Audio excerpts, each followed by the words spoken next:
ప్రకాశం జిల్లా సమగ్ర శిక్ష అడిషనల్ ప్రాజెక్టు కోఆర్డినేటర్గా దాసరి అనిల్ కుమార్ బాధ్యతలు స్వీకరించారు.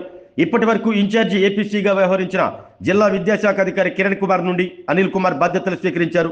2021 డిసెంబర్ 1 నుండి 2022 జూలై 3వ తేదీ వరకు సమగ్ర శిక్షకు రెగ్యులర్ అడిషనల్ ప్రాజెక్టు కోఆర్డినేటర్ ఉన్నారు. ఆ తర్వాత నుండి జిల్లా విద్యాశాఖ అధికారులు ఇన్ఛార్జి ఏపీసీలుగా వ్యవహరిస్తూ వచ్చారు.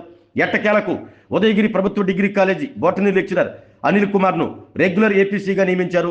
ఏపీసీగా బాధ్యతలు స్వీకరించక ముందు అనిల్ కుమార్ జిల్లా కలెక్టర్ రాజాబాబును మర్యాదపూర్వకంగా కలిశారు. అనంతరం రాష్ట్ర సాంఘిక సంక్షేమ శాఖ మంత్రి డోలా శ్రీ బాలవీరాంజనేయ స్వామి, ఒంగోలు శాసనసభ్యులు Damacharla Janardhan Rao, Andhra Pradesh maritime board chairman Damacharla సత్యాలను అనిల్ కుమార్ మర్యాదపూర్వకంగా కలిశారు. నూతన ఏపీసీగా బాధ్యతలు స్వీకరించిన అనిల్ కుమార్ను జిల్లా విద్యాశాఖ అధికారి కిరణ్ కుమార్, డీసీఈబీ కార్యదర్శి శ్రీనివాసరావులు కలిసి అభినందించారు. వారితో పాటు సమగ్ర శిక్షా కార్యాలయ అధికారులు, సిబ్బంది అభినందించారు. అనంతరం అనిల్ కుమార్ మీడియాతో మాట్లాడుతూ జిల్లా కలెక్టర్ ఆదేశాలు పాటిస్తూ జిల్లా విద్యాశాఖ అధికారి సూచనలు తీసుకుంటూ ప్రకాశం జిల్లా సమగ్ర శిక్షను రాష్ట్రంలో టాప్ 5లో ఉంచేందుకు కృషి చేస్తానంటూ వెల్లడించారు.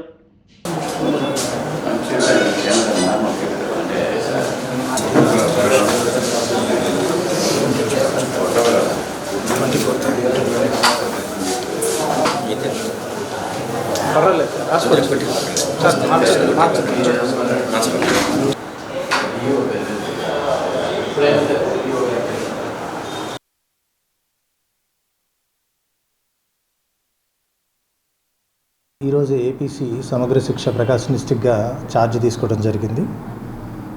కలెక్టర్ గారి ఆదేశాల మేరకు, అలాగే లోకల్ ఎమ్మెల్యే దామచర్ల జనార్దన్ గారి సూచన మేరకు ఈరోజు ఛార్జ్ తీసుకోవడం జరిగింది. గవర్నమెంట్ వారు నాకు ఇచ్చినటువంటి ఉత్తర్వుల ప్రకారం ఈ సమగ్ర శిక్షని రాష్ట్రంలో టాప్ 5లో, మన ప్రకాశాన్ని టాప్ 5లో నిలపాలి అనే ఒక ఆలోచనతో మాత్రమే ముందుకు వెళ్ళాలని సమగ్ర శిక్ష బాధ్యతలు తీసుకోవడానికి ఛాలెంజింగ్గా ముందుకు రావడం జరిగింది.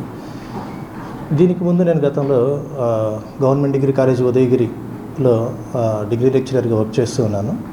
సో అక్కడి నుంచి గవర్నమెంట్ ఉత్తర్వుల మేరకు ఫారిన్ సర్వీస్ మీద నేను ఇక్కడికి రావడం జరిగింది. సో మిగతా డీటెయిల్స్ కానీ లేకపోతే మిగతావన్నీ కూడా నేను మీకు తర్వాత ఇవ్వటం జరుగుతుంది.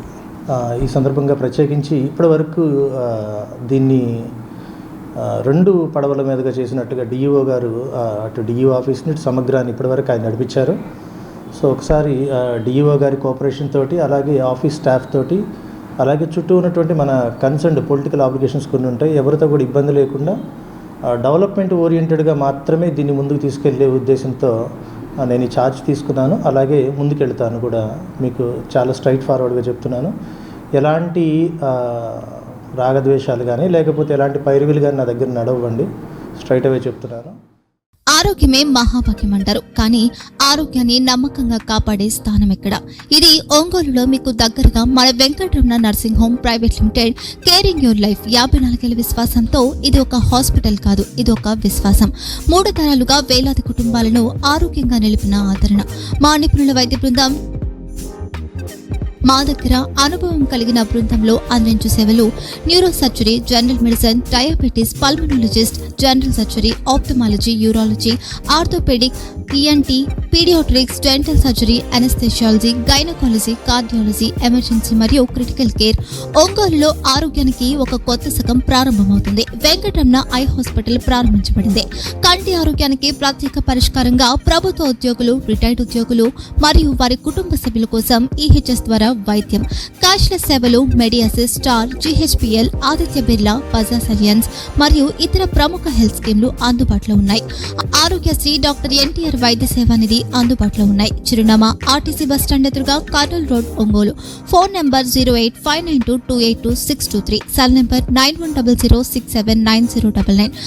Eye hospital number 9866484770. Website www.venkatramanarsinghome.com. Facebook www.facebook.com/pkrnh.